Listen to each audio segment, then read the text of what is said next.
On today's episode of PDubs Arcade Loft, we're going to take a look at the retro double rocker handheld game console. This particular handheld was sent to me for review, and I got to tell you guys, this might be the worst handheld I've ever touched in my life. And we're going to talk about it right after this.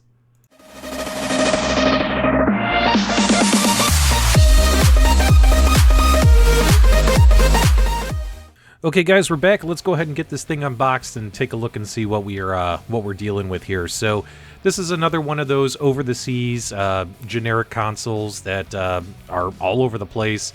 These things are a dime a dozen. You can find these on AliExpress, TomTop, a whole bunch of other places. And usually, you know, the cheaper the price, the cheaper the quality. I mean, this thing retails for $40. I think it's on sale for $30. I'll have a link in the video description below.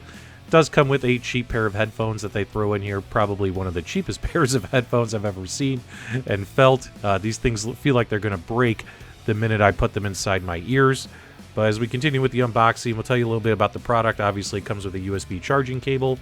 It does have a 4.3-inch TFT high-definition screen. The screen actually is probably the best thing about this product. The resolution, the coloring, everything looks really, really good on here.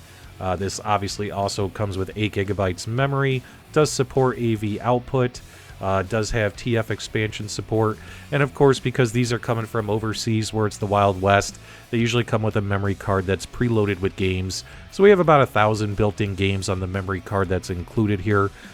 Does have, when it comes to the emulators, only about 8 of them are built in: arcade, MAME, Game Boy Advance, Famicom, Sega, Nintendo, a lot of the low-end stuff, and even this particular device struggles with the low-end stuff.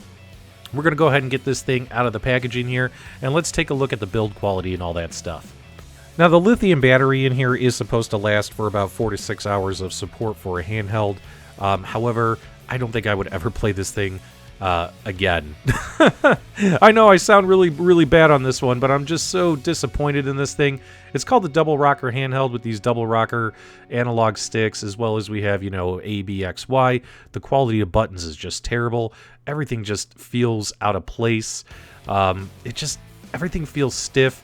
Like these analogs, like you really have to put a lot of force on them to get them to move. They're definitely not top quality, and all the buttons, A, B, X, Y, the up down arrows, are just terrible. They're just terrible. They feel terrible in your hands. And then of course the trigger buttons, the bumper buttons at the top. You have a fake speaker grill right there, and then of course you have the one speaker right here. The speaker itself, pretty bad as well.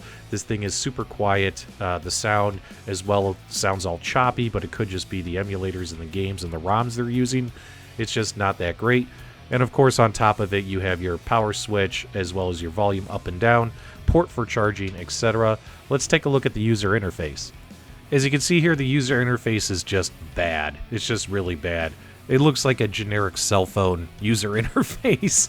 Obviously, game is where all the games are, and then of course you have all these other options that you can hop into for using a calculator and stuff like that.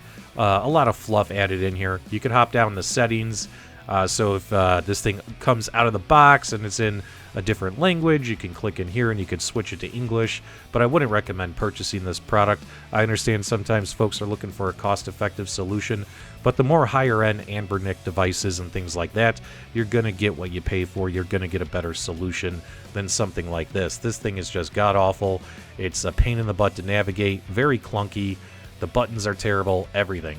Although the build quality feels pretty bad, pretty bad. Let's go ahead and start a game. So obviously every time you hit the button to start a game, you gotta then hit the restart button in order to get the game to launch, and the game will launch. We're gonna test a MAME game, one of our favorites, Final Fight, does the quick little ROM checks and all that. And when you get into the game, all the typical life bars and things that you would normally see on this particular game ROM are missing, man. They're not there. They're not there. And trying to use this analog stick to move around, very, very clunky. Very clunky, very hard.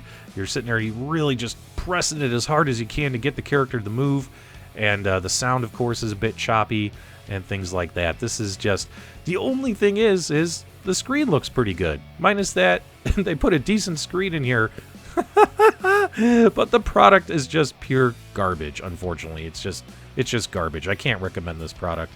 I mean, I'm not recording in slow motion or anything. Everything is just dropping frames. It's just slow, man. It's just not moving the way it should, not playing the way it should, not sounding the way it should, and that's impacting a lot of the games. I did try about 20 games or so, and did not have very many good experiences at all. If you're looking for a handheld device, and if it cannot even simply emulate and run 8-bit, 16, and some 32-bit games properly, such as this thing right here, this Harry Potter game, you're better off going with a totally different product. Unfortunately, I got to give this one a negative review, guys. I would not recommend purchasing this product.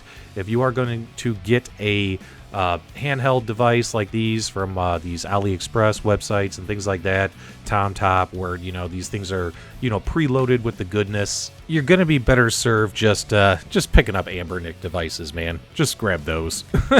So you don't have to deal with this nonsense. Poor quality sound, poor quality emulation, poor quality product, poor quality build, all that good stuff. The only thing decent about this particular handheld is the screen, and that's not enough for me to recommend this product. If you guys enjoyed the quick review, do me a favor, give me a thumbs up. On your way out, leave your comments and feedback below, as always, in the video description. And as always, guys, thank you for subscribing.